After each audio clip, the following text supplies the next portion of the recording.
That gate comes down today, or I'm bringing bolt cutters and doing it myself. The woman in the pale pink blazer didn't flinch. She stood on the other side of the steel barrier, the barrier that hadn't existed 48 hours ago, with a clipboard pressed against her chest and a smile that could freeze water. Mr. Harrison, threatening destruction of community property is a violation of Riverside Springs HOA bylaw 18.4. She held up her phone, camera pointed at my face. You're also trespassing. I suggest you leave before I call the sheriff. I stared at her through chain link and steel bars blocking the only road to my farm.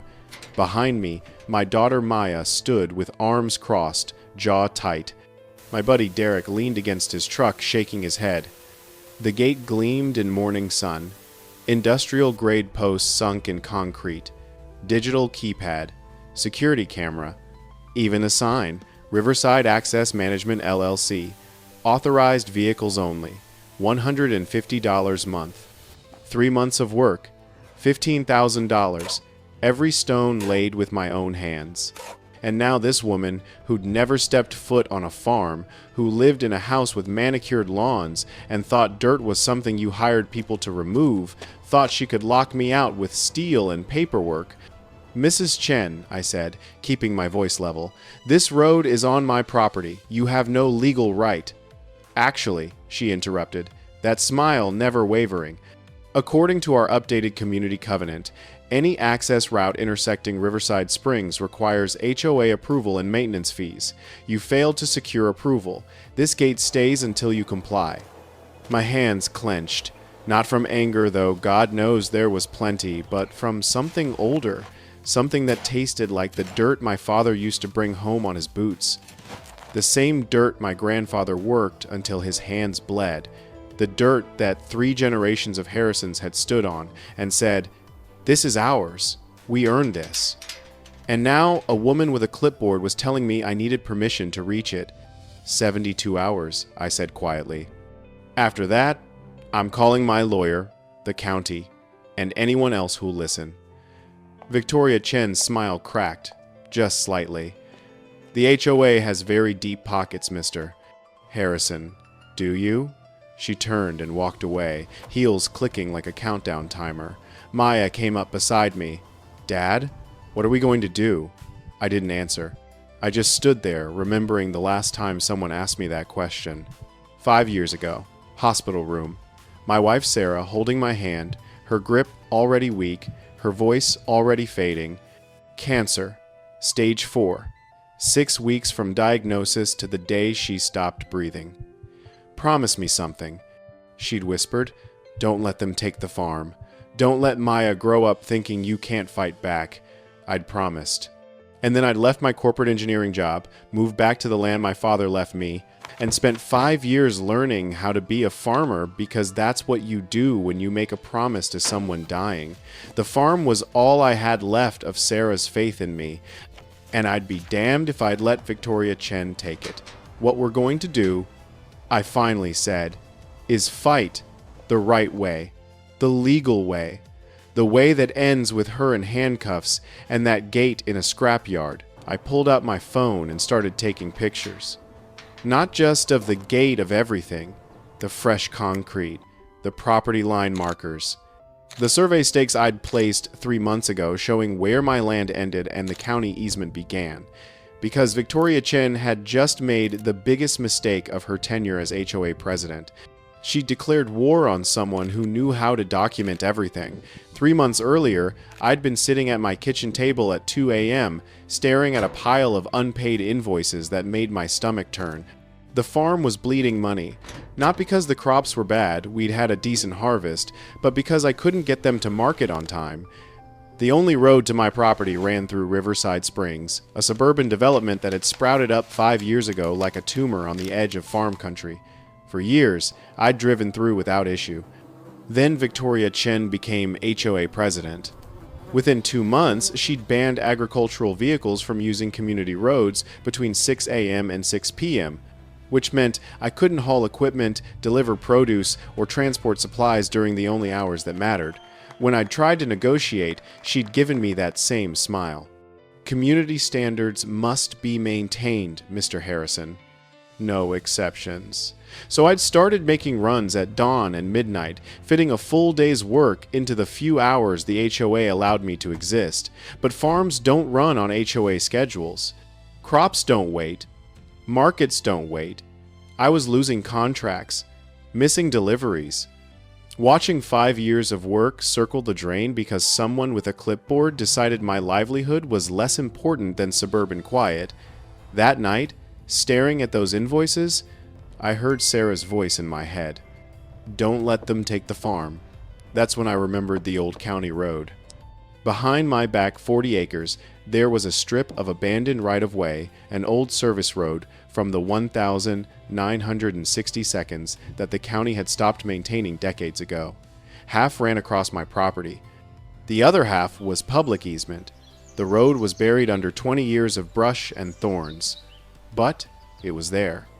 And if I could clear it, I'd have a direct route to the highway that bypassed Riverside Springs entirely. I called Maya that night. Dad, it's 2 a.m. I need your help building a road. Silence. Then, when do we start? That's my daughter. Sarah's stubbornness wrapped in civil engineering training. We started that weekend. Me, Maya, Derek with his ancient bulldozer. 3 of us standing at the edge of that overgrown right-of-way on a Saturday morning, looking at 20 years of nature reclaiming land. Derek spit into the dirt. This is going to suck. Yep. When do you need it done? Yesterday. He grinned. Then let's get moving. The first weekend, we barely made 20 feet of progress. The brush was so thick, Derek's cutter kept jamming. Thorns ripped through heavy gloves. Saplings had root systems like concrete. By Sunday evening, we were filthy, bleeding, exhausted, and had cleared maybe 40 square feet of a road that needed to be half a mile long. At this rate, Derek said, wiping his forehead, we'll finish sometime around 2027. Maya was studying the survey map, calculator in hand. We need to work smarter. Dad, what if we fire-cleared some sections, controlled burns to take out the undergrowth, then focus cutting on the trees? County allows agricultural burns in summer? With permits, which I can file Monday. Derek grinned. Kid, you're scary smart. Where were you when I was failing math? Not born yet, Maya shot back. We got the permits. Spent the next 3 weekends doing controlled burns, careful, methodical, watching the fire line like hawks. The acrid smoke hung over the property for days. Neighbors complained. The fire department came out twice to verify we were legal, but it worked. The undergrowth burned away, leaving blackened earth and the skeleton trees we could actually cut. Still, the work was brutal. July in the farm country means heat that doesn't quit, 100-degree days, humidity so thick you could drink the air. Maya would work survey lines in the morning, then spend afternoons hauling water and checking our progress against topographic maps. Derek ran the bulldozer, grading surface as we cleared.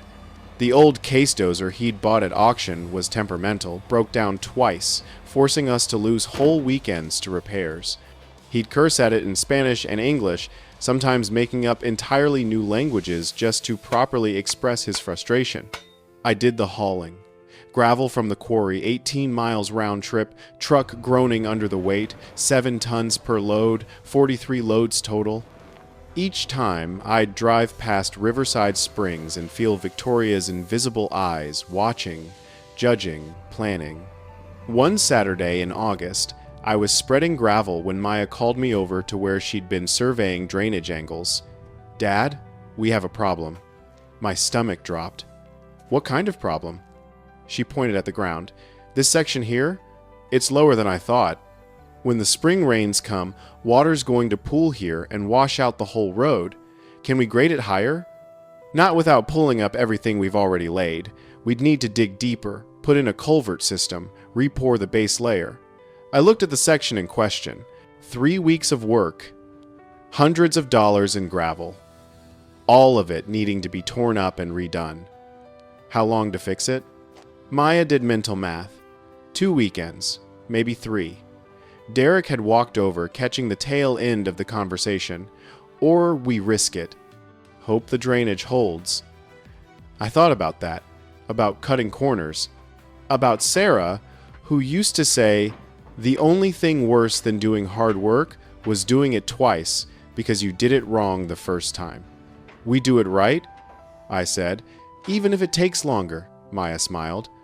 Not big, just a small curve at the corner of her mouth. That's what Mom would say. I know. So we tore it up, dug deeper. Derek found used culvert pipe from a construction site, demolition industrial steel. Still good. We installed 3 sections, buried them properly, rebuilt the base layer. It took 4 weekends, not 3. Cost an extra $2,000 I didn't really have. But when we finished, Maya checked her measurements and nodded. It'll hold, even in spring floods. Good enough? Better than good enough. Professional. There were other problems. Equipment breakdowns. A week lost when Derek threw out his back and couldn't operate heavy machinery. Another week when I caught some summer flu and couldn't get out of bed. Then there was the day Victoria drove past.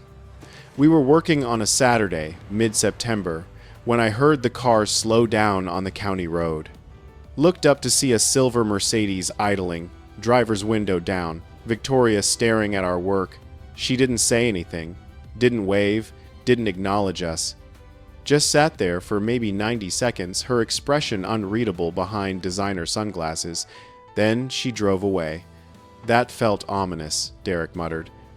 She's doing reconnaissance, Maya said, figuring out how to stop us. Let her look, I replied, more confidently than I felt. Everything we're doing is legal. But that night, I couldn't sleep. Kept thinking about that car, that expressionless stare, the way predators watch prey before striking. I was right to worry. The next Monday, I got a letter from Riverside Springs HOA legal department, formal, typed on expensive letterhead, signed by 3 attorneys I'd never heard of. Notice of potential covenant violation. Construction activity on adjacent properties may constitute encroachment on HOA-managed easements, pending review of property boundaries and county records. Cease construction, pending resolution. It wasn't an order, just a threat dressed in legalese. They couldn't actually make me stop. The work was on my property and county land. But the message was clear. We're watching, and we're looking for any excuse to shut you down. I showed the letter to Grace when I called her that evening. Ignore it, she said immediately. They're fishing, hoping you'll get scared and stop voluntarily. What if they find something? Some technicality? Thomas, you have permits. You have surveys done by a licensed engineer. You have county approval. They'd need to prove your documentation is fraudulent, which they can't because it's not. So I just keep building? You keep building, and you document everything, every day, date-stamped photos showing your progress. If they try to claim you encroached or violated something, you'll have proof you didn't. So that's what we did. Built during the day, documented at night. Maya created a project folder with hundreds of photos, survey notes, permit copies, county correspondence, everything organized with the precision of someone who'd learned that details matter. And slowly, painfully, beautifully, the road took shape. By late October, we had a functioning gravel road running from my back pasture to the county highway. Not perfect, not paved, but solid, real, legal. The day we finished, really finished, the last load of gravel spread, the final culvert cap installed, the 3 of us stood there in golden afternoon light, looking at what we'd built. Derek opened 3 beers. We toasted without words, because speech would have cheapened it. Maya had her head on my shoulder, and I felt her shoulders shake slightly. She was crying. What's wrong, sweetheart? Nothing's wrong, she said, voice thick. I'm proud, Dad. Proud of you. Proud of us. Proud that we didn't quit. I pulled her close. Your mother would be proud too. I know. I feel like she's been here the whole time, you know? Like she's been watching. Maybe she has, I said quietly. That evening, I drove the truck down the new road for the first time slowly, deliberately, feeling every slight bump and grade change. Windows down, engine quiet, just the crunch of gravel under tires. When I reached the county highway, I sat there for a long moment with my hands on the wheel, breathing. No HOA cameras, no speed bumps, no restrictions, just open road connecting my land to the world. Freedom has a sound. It sounds like gravel crunching under tires at the pace you choose, not the pace someone else allows. I came home 2 hours earlier than I would have going through Riverside Springs. 2 hours. Time I could spend actually working instead of navigating someone else's rules. Maya and Derek were sitting on the hillside when I got back, watching the last light fade from the fields. I grabbed a beer and joined them. You know they're going to retaliate. Maya said quietly. Let them, I replied. The hard part's over. The road's built. It's legal. What can they really do? Even as I said it, part of me knew I was wrong. Because people like Victoria don't accept defeat. They escalate. And 2 days later, she proved it. Mom would be proud, she said quietly. My throat tightened. Yeah, she would. You think she knew that it would come to this? Your mother knew everything that mattered. She knew we'd fight. Maya was quiet for a moment. Then, Dad, they're going to notice this road. And when they do, Victoria's not going to just let it go. Let them notice. The road's legal. I've got surveys, permits, county approval. She can't touch it. I was wrong. Because 2 days after we finished, I drove out to make my first supply run. And there it was. That gate, blocking everything. The first call I made was to the county land office. Mr. Harrison, the clerk said, if you have documentation proving the right of way, the HOA can't restrict access. That's county jurisdiction. Can you send someone to verify? We'll have an inspector out within 2 weeks. 2 weeks? I've got deliveries scheduled, equipment that needs moving. I need access now. I understand, sir, but we're understaffed. 2 weeks is the best. I hung up before she could finish. Derek was watching me. So, what's the plan? We document everything. Then we get a lawyer who specializes in making HOAs regret their life choices. I called Grace Morrison, land use attorney, silver hair, eyes that could dissect bad contracts in 30 seconds. We'd worked together years ago on an engineering project. Thomas Harrison, she answered. What trouble are you in? HOA trouble. She laughed, but it wasn't happy. Tell me everything. I did. The road, the work, the documentation, the gate, Victoria's threats. When I finished, Grace was silent. Then, do you have proof the right-of-way is county property? Original survey from 1962. County clerk confirmed it when I applied for permits. And the HOA is claiming authority? They put up a gate with a fee structure. Thomas, that's not overreach. That's potentially criminal extortion. Her voice got sharp. Send me everything. Surveys, permits, photos. I'm filing emergency injunction Monday morning. How long will that take? If the judge sees what I think he will, days. But Thomas, she paused, this is going to get ugly before it gets better. HOAs don't back down easy. Let it get ugly. Good, because you're about to become very unpopular. She wasn't kidding. The smear campaign started within 48 hours. Someone created a Facebook group, Concerned Riverside Springs Residents. Within a day, 200 members. Posts about the dangerous farmer who was destroying community safety. They photoshopped my face onto threatening images. Shared my farm address with captions like, "This is where the troublemaker lives." Started a petition to designate my farm a nuisance property. Maya showed me the posts, face tight with anger. Dad, they're lying about everything, saying you threatened Victoria, that you're trying to drive down property values. I felt my jaw clench. Truth wins in court, not on Facebook, but it was hard. The feed store owner asked if maybe I should work things out with the HOA. Neighbors who should have understood started giving advice about not making trouble.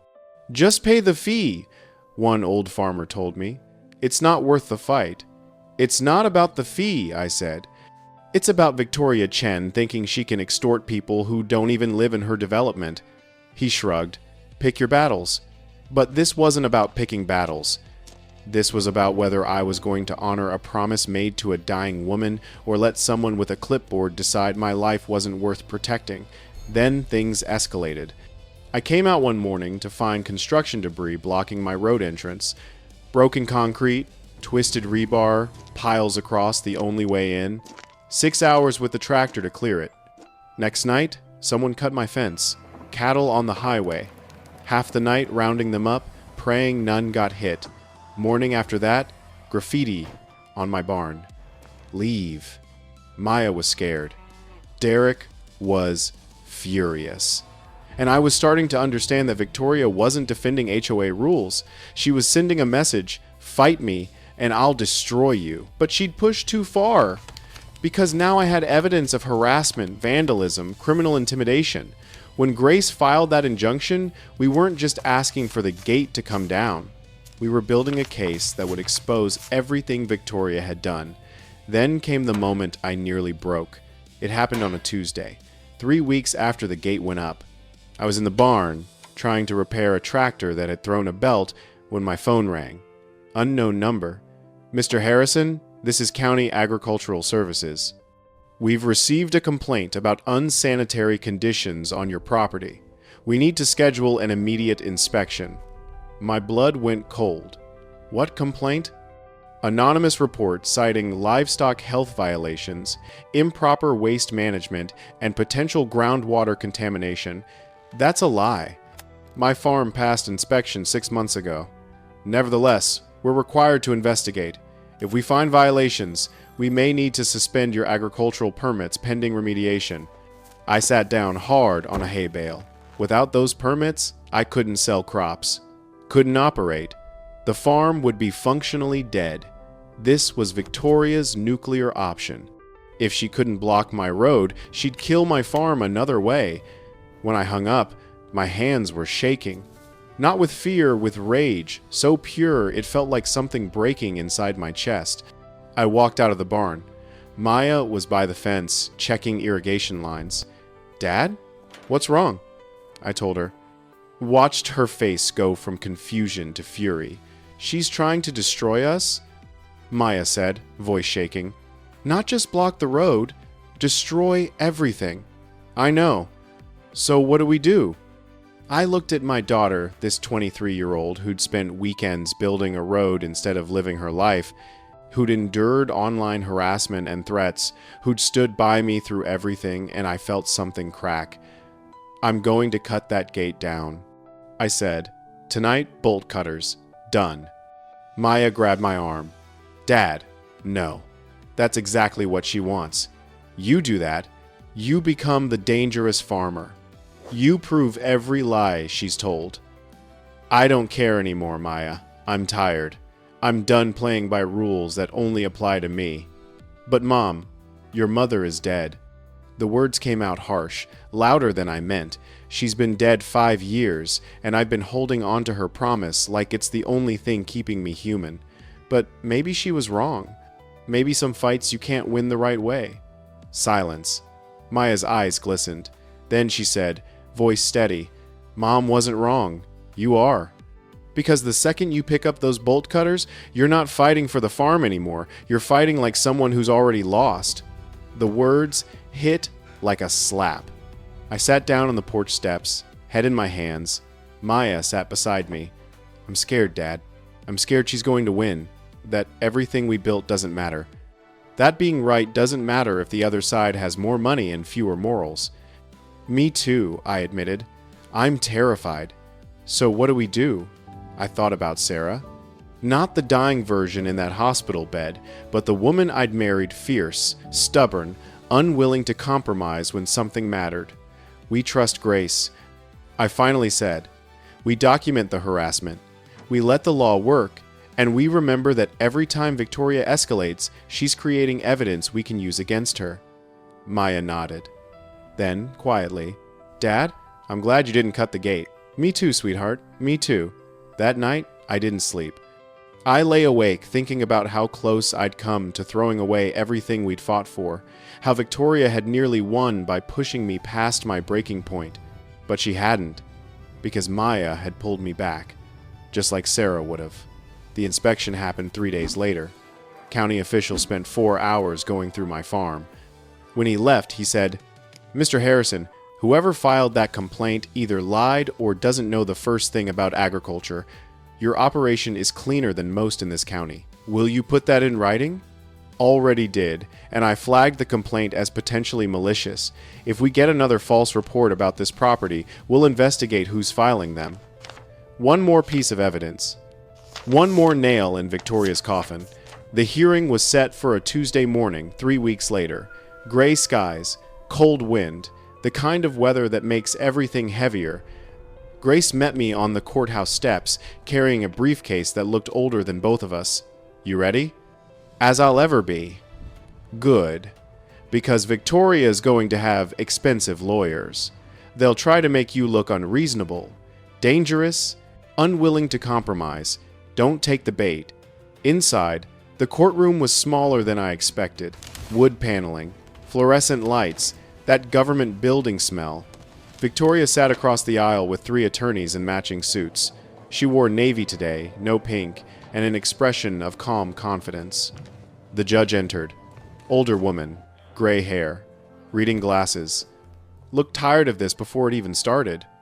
"Motion for emergency injunction," she began. "Mr. Harrison seeks removal of a gate allegedly blocking access to his agricultural property. Riverside Springs HOA contests his right to use the road." "Miss Morrison, proceed." Grace stood. No theatrics, just facts. "Your Honor, the road runs across my client's private property and county right-of-way documented since 1962. I have the original survey and current county clerk confirmation." She handed documents to the clerk. "My client spent 3 months and $15,000 clearing this legal road with proper permits.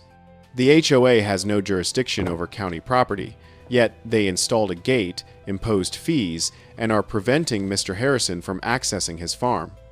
Victoria's lead attorney stood. Perfect hair, car salesman smile. "Your Honor, the HOA installed safety barriers to protect residents from increased traffic." "Increased traffic from one farm truck?" Grace interrupted. "Heavy agricultural vehicles pose risks." "Your Honor," Grace's voice got sharp, "this isn't about safety. The HOA president has systematically harassed my client because his property borders their development. When he found a legal alternative route, she retaliated." The judge looked up. "Evidence?" Grace pulled out documents. Documentation of the previous vehicle ban during business hours. Text messages between Mrs. Chen and board members discussing ways to pressure Mr. Harrison.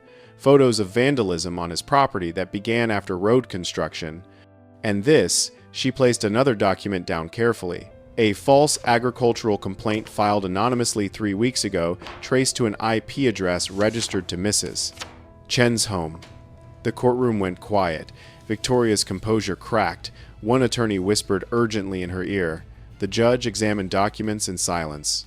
Finally, "Mrs. Chen, did you personally authorize this gate installation?" Victoria stood, smooth and confident. "Your Honor, the HOA board voted to install safety barriers. That's not what I asked." "Did you personally authorize this specific gate on this specific road?" Pause, tiny hesitation. "The board granted me discretion." "Answer the question."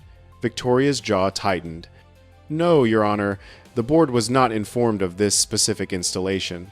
So you, acting alone, blocked access to Mr. Self Harrison's property and attempted to charge fees for using a county road. The fees are for maintenance, Mrs. Chen. You don't have authority over county property." The judge's voice was sharp now. "You don't have authority to restrict access to private land. And you certainly don't have authority to impose fees on roads you don't own." She turned to Grace. "I'm granting the injunction. Gate removed within 48 hours at HOA expense. Mr. Harrison is awarded court costs and damages for lost income. We're also opening an investigation into potential extortion charges. The gavel came down. Victoria stood abruptly, chair scraping loud. She gathered papers with shaking hands, lawyers already whispering urgent advice. As she walked past our table, she stopped. "Just for a second. This isn't over," she said, voice only for me. "Yeah," I replied quietly. "It is. But I was wrong about that too." The gate came down 2 days later. I got the call from Grace at 9:15 a.m. on Thursday. "County crew is heading out there now. Thought you might want to be present. On my way." Maya was already in the truck when I came out of the house. "Not missing this," she said. Derek pulled up in his pickup. "Me neither. We drove to the gate in convoy, 3 vehicles rolling down my new road, the road that was finally, legally, undeniably mine." The county crew was already there when we arrived. 2 guys in orange vests, a flatbed truck, cutting torches, hissing blue flame. They worked with practiced efficiency, no drama, no ceremony. Just professionals doing a job.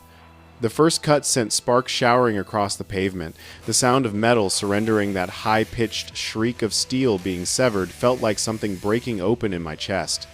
Within 20 minutes, the gate posts were down. The digital keypad, the camera, the signage, all of it loaded onto the flatbed like scrap, which is what it was. Expensive scrap that Victoria Chen had paid for with money that wasn't hers.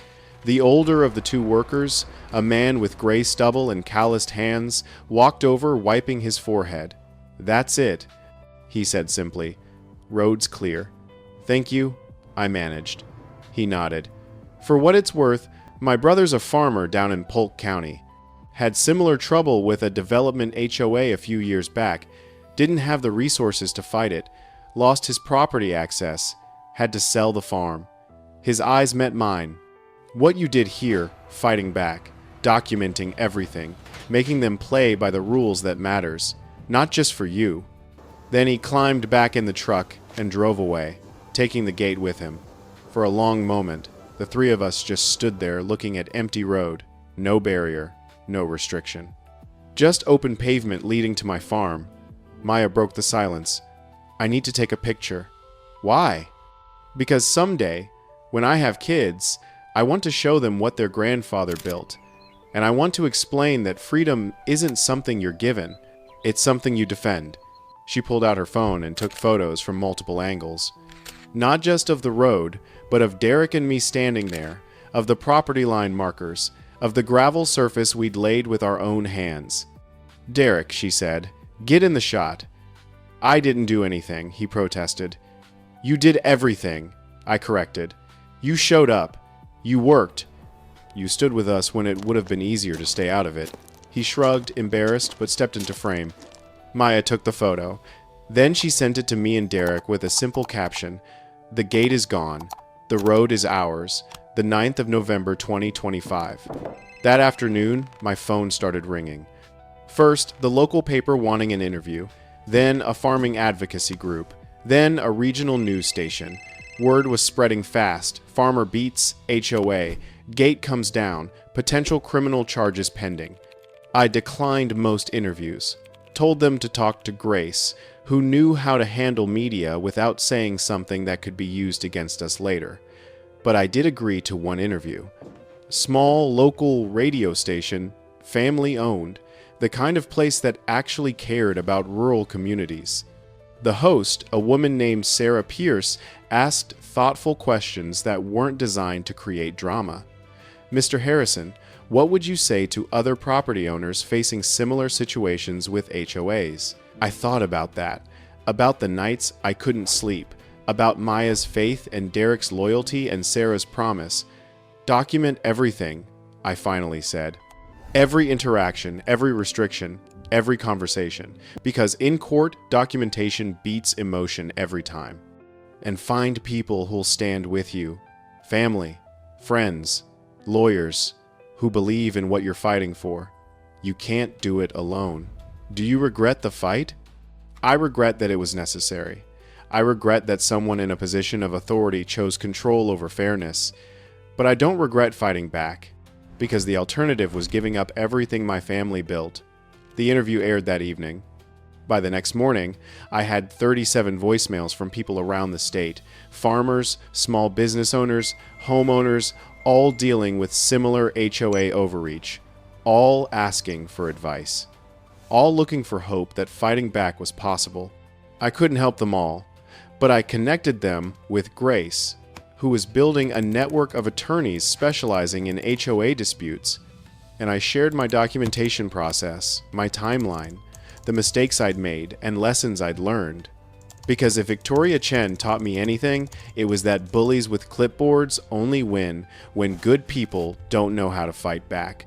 The full story of Victoria's schemes broke 2 weeks later. The county attorney's investigation uncovered more than anyone expected. Victoria hadn't just created one shell company, she'd created 3, all billing the HOA for services at inflated rates. Over 2 years, she'd siphoned nearly $67,000 in what investigators called systematic self-dealing. The Riverside Springs HOA board, realizing they'd been used as cover for Victoria's fraud, voted unanimously to remove her as president and cooperate fully with prosecutors. Former allies began sharing their own stories. One board member revealed that Victoria had threatened to manufacture violations if he voted against her proposals. A resident provided emails showing Victoria had blacklisted certain homeowners from community events after they questioned her authority. The Facebook group that had spread lies about me became a confessional space for people Victoria had hurt.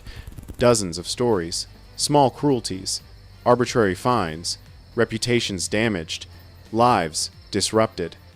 I read some of the posts, not because I enjoyed seeing her fall, but because I needed to understand who I'd been fighting. And what I found wasn't a cartoon villain. It was a woman who'd started with good intentions, wanting organized, safe communities, and had gradually convinced herself that any means justified her ends.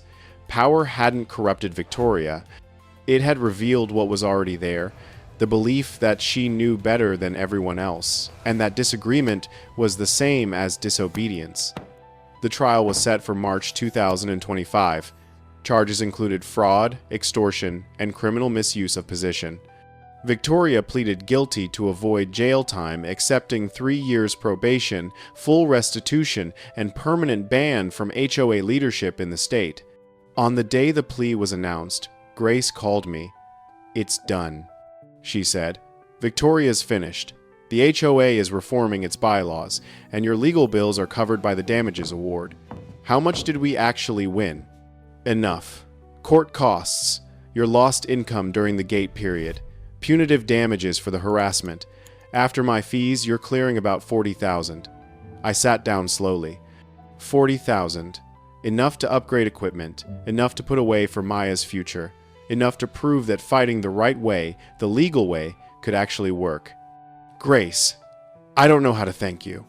Thank me by keeping that farm running, and if anyone else needs help fighting an HOA, send them my way. You going to specialize in this now?" She laughed.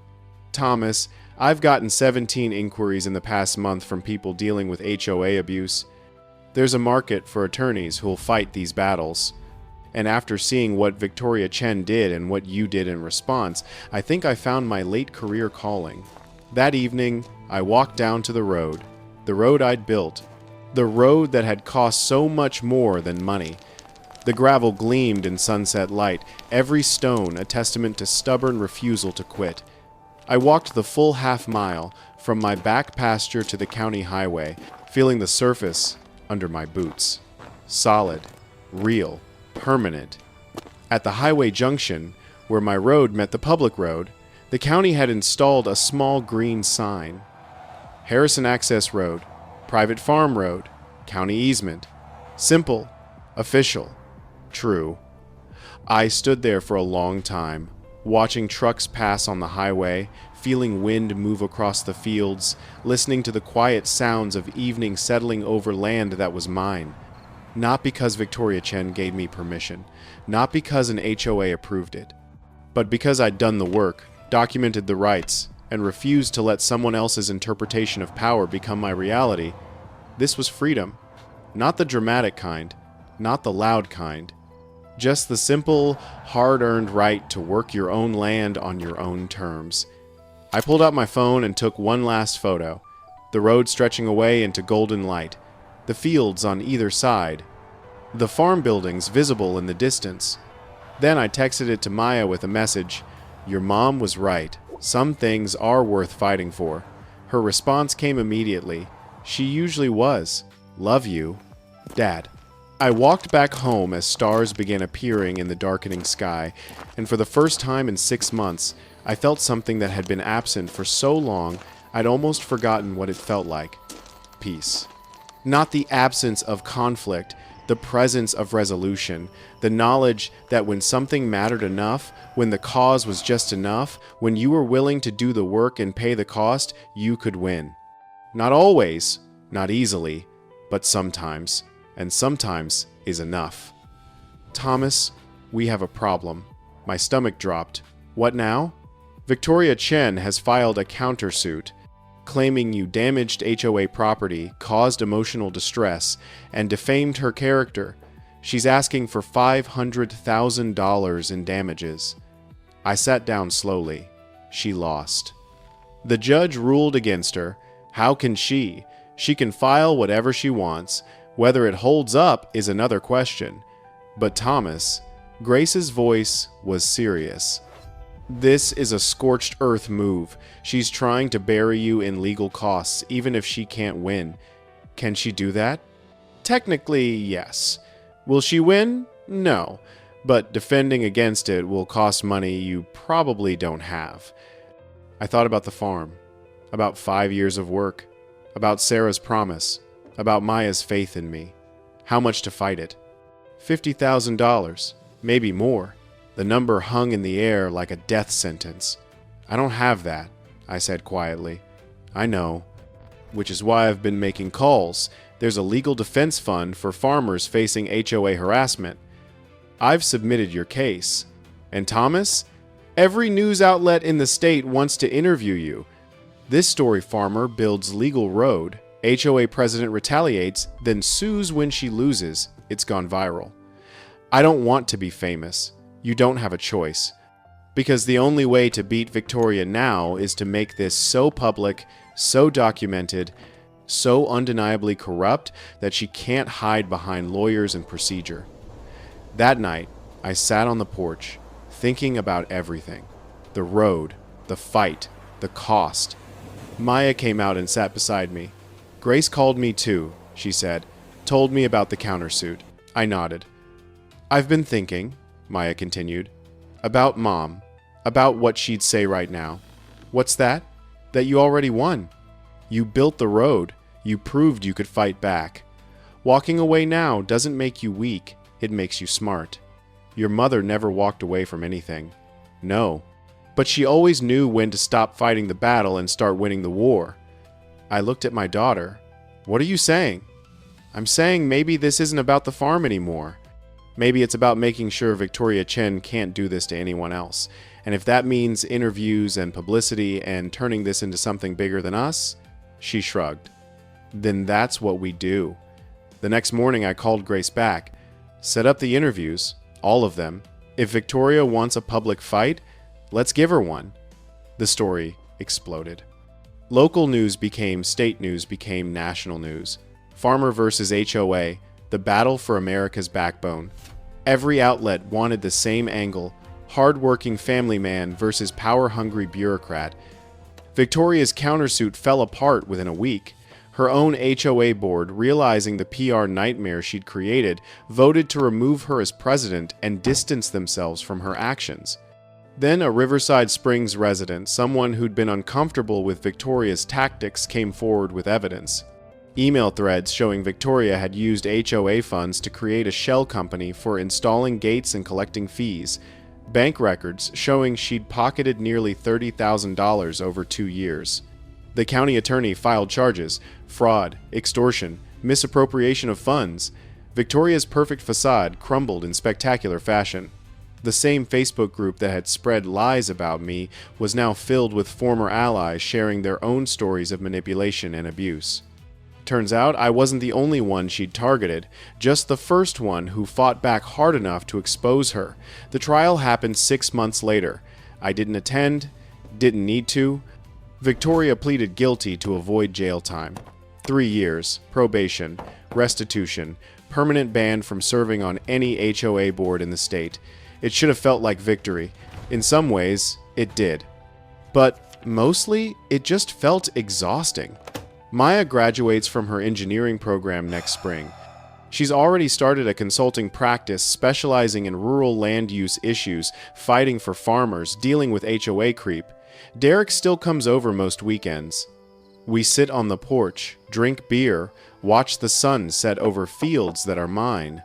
The road, officially Harrison Access Road, now has held up perfectly. I maintain it myself. No fees. No permits. No one to ask permission from. Sometimes I drive it just because I can. Windows down, radio off. Just gravel under tires, and the knowledge that every stone was laid by someone who refused to quit. I don't think about Victoria anymore. Don't need to. She's gone. The gate's gone. The fight's over. But I do think about Sarah. About the promise I made. About whether I kept it the way she meant. One evening, Maya and I are sitting on the porch watching sunset paint the fields gold. "Dad," she says quietly, "can I tell you something? Always. When you almost cut that gate down, when you were ready to throw everything away." She pauses. "I wasn't scared of Victoria. I was scared you'd forgotten who you are." I look at her. And who am I? Someone who wins by being better. Not meaner, not angrier, better. My throat tightens. Your mother said something similar once. I know. She told me. The night before she died. Maya's voice cracks slightly. She said, when your dad forgets he's fighting for something instead of against someone, remind him. I pull my daughter close. We sit in silence as the sun drops behind the tree line. The road stretches out in front of us. Gravel and dirt and work and proof that sometimes the most important victories aren't about winning. They're about refusing to become the thing you're fighting against. Later that night, I walked down to the barn alone. In the back corner, tucked behind old tools and dusty equipment, is a small wooden box. Inside, Sarah's letters. Things she wrote in those final weeks when talking became too hard. I opened the last one. Haven't read it in 5 years. Can barely see through tears, but the words are there. Thomas, by the time you read this, I'll be gone, and you'll be angry. At the cancer. At God. At the unfairness of it all. But don't let that anger poison you. Don't let it make you small. Fight for the farm. Fight for Maya. Fight for the life we built together. But fight like someone who remembers what he's protecting, not like someone who's forgotten why it matters. The land isn't just dirt. It's proof that good work, honest work, builds something that lasts. Don't just pass it on to Maya. Pass on the knowledge that fighting with honor is worth more than winning without it. I love you. Always. S. I fold the letter carefully. Put it back in the box. Walk outside. The road stretches into darkness, gravel catching moonlight like scattered stars. I stand there for a long time, listening to nothing but wind through wheat and the distant sound of highway traffic. Sarah was right. She's always right. This wasn't about the gate, or the road, or even Victoria. It was about proving that when you build something with your own hands, when you honor promises made to people who can't fight anymore, when you refuse to let bitterness make you cruel, you don't just win. You become the kind of person who deserves to. I walk back to the house. Maya's bedroom light is still on. Derek's truck is parked out front. He's staying for dinner tomorrow. Inside, the kitchen table is covered with Maya's new business plans, fighting for other farmers, protecting other families. She's building her own road now, and I can't wait to see where it leads. The land stretches out behind me. 3 generations of Harrisons, soon to be 4. Not because we're stubborn, because we remember what matters. And that's a legacy worth fighting for.